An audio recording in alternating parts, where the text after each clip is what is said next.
আসসালামু আলাইকুম রহমতুল্লাহি ওবারাকাতু। সম্মানিত ভিউয়ার্স, সবাই কেমন আছেন? নিশ্চয়ই ভালো আছেন। আমি আপনাদের দোয়ায় ভালো আছি। আজকে আপনাদের মাঝে আমরা আমাদের বাংলাদেশের কিছু প্রাকৃতিক সৌন্দর্য তুলে ধরলাম। একটি খামারে যাচ্ছি একটি রোগী দেখার জন্য।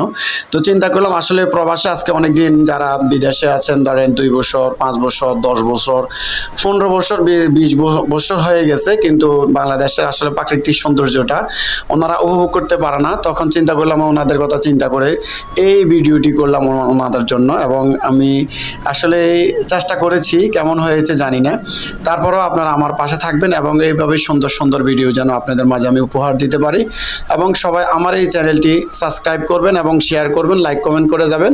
ভাই সত্যি আমি অনেক কষ্ট করে আপনাদের পাশে থাকার জন্য চেষ্টা করব এবং আপনারা আমার পাশে থাকবেন। এবং সবাই সুস্থ থাকবেন, ভালো থাকবেন এবং নিজের শরীরের দিকে খেয়াল রাখবেন, মা বাবার যত্ন নেবেন। তো সবাইকে আমার অন্তরস্থল থেকে আবারও লাল গোলাপের শুভেচ্ছা। এবং সবাই যেন এই ভিডিওটি দেখে একটু ভালো লাগে এবং সৌন্দর্যের মাঝে যেন একটু তুলে ফুটে ধরতে পারি। তো সবাই আমার জন্য আবারও দোয়া করবেন, আমি যেন আপনাদের মাঝে সবসময় থাকতে পারি। আসলে সত্যি আমরা সারাদিন ঘোরাফেরা করি, কিন্তু অনেক সুন্দর সুন্দর দৃশ্য দেখে থাকি। তো অনেক সময়ের কারণে ভিডিও করতে পারি না, অথবা হয়তো সময় থাকে না বিভিন্ন ব্যস্ততা থাকার কারণে। তো আসলে আজকে দেখলাম এই দৃশ্যটা আমার কাছে অনেক ভালো লাগছে। এবং এটা হচ্ছে আমাদের এই মুজাফফরগঞ্জ টু চিতোষী রোডটা, যে এই রোডের একটি সৌন্দর্য ভিডিও। তো আসলে সত্যি আমি চেষ্টা করব আপনাদের মাঝে এভাবে সুন্দর সুন্দর ভিডিওগুলো উপহার দেওয়ার জন্য।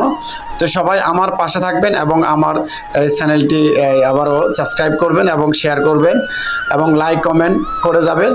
ভিডিওটি কেমন হচ্ছে সবাই অবশ্যই কমেন্টে বলে যাবেন। তো সবাইকে ধন্যবাদ। আর যারা বিভিন্ন আমাদের বাংলাদেশের ভাইদেরকেও বলবো, তো সবাই আমার আসলে একটু আমাকে একটু সহযোগিতা করবেন, আমি যেন আপনাদের পাশে এভাবে সুন্দর সুন্দর ভিডিওগুলো করতে পারি।